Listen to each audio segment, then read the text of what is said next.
Hi, നമ്മളിന്ന് discuss ചെയ്യാൻ പോകുന്നത് financial powers of the president ആണ്. പ്രസിഡന്റിന് എന്തൊക്കെ ഫിനാൻഷ്യൽ പവേഴ്സ് ആണ് ഉള്ളത്? Okay, so point number 1, money bill. നിങ്ങൾ മണി ബിൽ എന്ന് പറഞ്ഞ് കേട്ടിട്ടുണ്ടാവും. ആ വാക്ക് തന്നെ അതിൻ്റെ മീനിങ് പറയുന്നുണ്ട്, മണി ബിൽ. മണി എന്ന് പറയുമ്പോൾ ക്യാഷ്, ബിൽ എന്ന് പറയുമ്പോൾ it hasn't become an act. അതായത് ലോക്സഭയിൽ ഒരു പ്രപ്പോസലായിട്ടോ രാജ്യസഭയിൽ ഒരു പ്രപ്പോസലായിട്ടോ വെച്ചിരിക്കുന്നു. When it is passed in Lok Sabha, Rajya Sabha and given assent by the President, it becomes an act. ഇപ്പോൾ ആക്ട് ആയിട്ടില്ല, ഒരു ബിൽ, ഒരു പോളിസി, ഒരു പ്രപ്പോസൽ മാത്രമായിട്ട് അത് കിടക്കുകയാണ്. Okay, so any policy, any proposal, any bill which is related to consolidated fund of India. Consolidated fund of India എന്ന് പറഞ്ഞു കഴിഞ്ഞാൽ ജനങ്ങളിൽ നിന്ന് പിരിച്ചെടുത്തിരിക്കുന്ന പൈസ. അതാണ് അതിൻ്റെ സിമ്പിൾ മീനിങ്. ഓക്കെ, അതിന് വലിയൊരു എക്സ്പ്ലനേഷൻ ഒക്കെ ഉണ്ട്, പക്ഷെ നിങ്ങൾക്ക് ഇപ്പോൾ മനസ്സിലാക്കാൻ ഇത്ര മതി. കൺസോളിഡേറ്റഡ് ഫണ്ട് ഓഫ് ഇന്ത്യ എന്ന് പറഞ്ഞു കഴിഞ്ഞാൽ സ്റ്റേറ്റിൻ്റെ റവന്യൂ അല്ലെങ്കിൽ സ്റ്റേറ്റിൻ്റെ മണി. സ്റ്റേറ്റിൻ്റെ മണി എന്ന് പറയുമ്പോൾ സ്റ്റേറ്റിന് എങ്ങനെയാണ് പൈസ ഉണ്ടാകുന്നത്? From taxation, from public money. അതാണ് കൺസോളിഡേറ്റഡ് ഫണ്ട് ഓഫ് ഇന്ത്യ എന്ന് പറയുന്നത്. അതിൽ നിന്നാണ് ഗവൺമെൻറ് പല പോളിസിയിലും പ്രോഗ്രാമിനും വേണ്ടി പൈസ മാറ്റിവെക്കുന്നത്.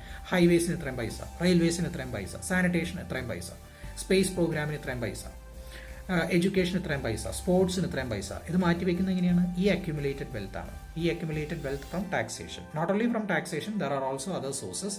അപ്പോൾ ഇങ്ങനെ കളക്ട് ചെയ്തിരിക്കുന്ന പൈസയാണ് നമ്മുടെ കൺസോളിഡേറ്റഡ് ഫണ്ട് ഓഫ് ഇന്ത്യ എന്ന് പറയുന്നത്. So any bill which is related to withdrawing money or taking money from the consolidated fund of India, then it has to get a prior permission or prior recommendation of the president. ഇതാണ് വളരെ first important ആയിട്ടുള്ള ഒരു financial power. Next very important point എന്ന് പറയുന്നത്, നിങ്ങളൊരു വാക്ക് കേട്ടിട്ടുണ്ടാവും, ചിലപ്പോൾ കേട്ടിട്ടുണ്ടാവില്ല, annual financial statement. Annual financial statement എന്ന് പറയുന്നത് ഇത് കോൺസ്റ്റിറ്റ്യൂഷനിൽ മെൻഷൻ ചെയ്തിരിക്കുന്ന വാക്കാണ്. എന്നാൽ ഇത് ഉദ്ദേശിക്കുന്നത് എന്താണെന്നുള്ളത് നിങ്ങൾക്ക് എളുപ്പം മനസ്സിലാക്കാൻ കഴിയും. Annual financial statement, it is nothing but budget. ബഡ്ജറ്റിനെയാണ് ആനുവൽ ഫൈനാൻഷ്യൽ സ്റ്റേറ്റ്മെൻറ്റ് എന്ന് അവർ പറയുന്നത് കോൺസ്റ്റിറ്റ്യൂഷനിൽ.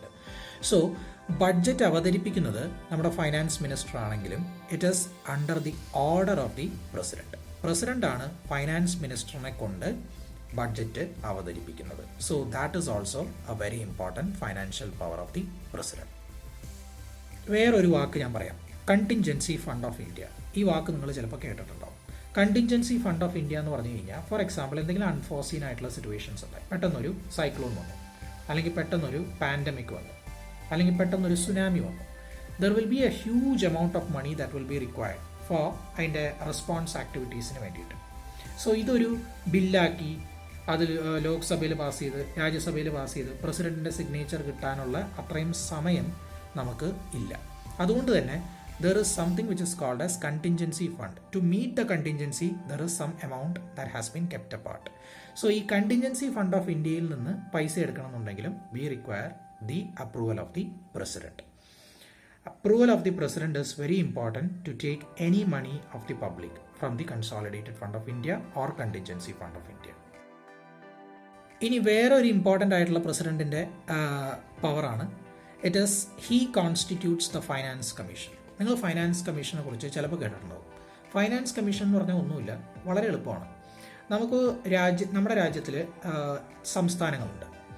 രാജ്യം ടാക്സ് പിരിക്കും, സംസ്ഥാനങ്ങൾക്ക് കുറച്ച് പൈസ കൊടുക്കും. എത്ര പൈസ സംസ്ഥാനങ്ങൾക്ക് കൊടുക്കണം, എത്ര പൈസ രാജ്യം കയ്യിൽ വെക്കണം, എത്ര പൈസ പഞ്ചായത്തുകൾക്ക് കൊടുക്കണം, ഇതൊക്കെ ഡിറ്റർമൈൻ ചെയ്യുന്നത് ഫൈനാൻസ് കമ്മീഷനാണ്. അപ്പോൾ ഈ ഫൈനാൻസ് കമ്മീഷനെ കോൺസ്റ്റിറ്റ്യൂട്ട് ചെയ്യുന്നതും പ്രസിഡന്റാണ്. അതായത് the distribution of money between the centre and the state എന്ന് പറയുന്നത് ഡിറ്റർമൈൻ ചെയ്യുന്നത് ഫൈനാൻസ് കമ്മീഷനാണ്. ആ ഫൈനാൻസ് കമ്മീഷൻ അപ്പോയിൻറ്റ് ചെയ്യുന്നത് പ്രസിഡന്റാണ്. So in this way he also act in financial role. Okay, so ഇങ്ങനൊരു ഫിനാൻഷ്യൽ പവറും പ്രസിഡന്റ് ഓഫ് ഇന്ത്യയ്ക്കുണ്ട്. അതായത് എത്ര പൈസ സ്റ്റേറ്റുകൾക്ക് അലോക്കേറ്റ് ചെയ്യണം എന്ന് തീരുമാനിക്കുന്ന ഒരു കമ്മീഷനാണ് ഫൈനാൻസ് കമ്മീഷൻ. ആ ഫൈനാൻസ് കമ്മീഷൻ അപ്പോയിൻറ്റ് ചെയ്യുന്നത് it is by the president.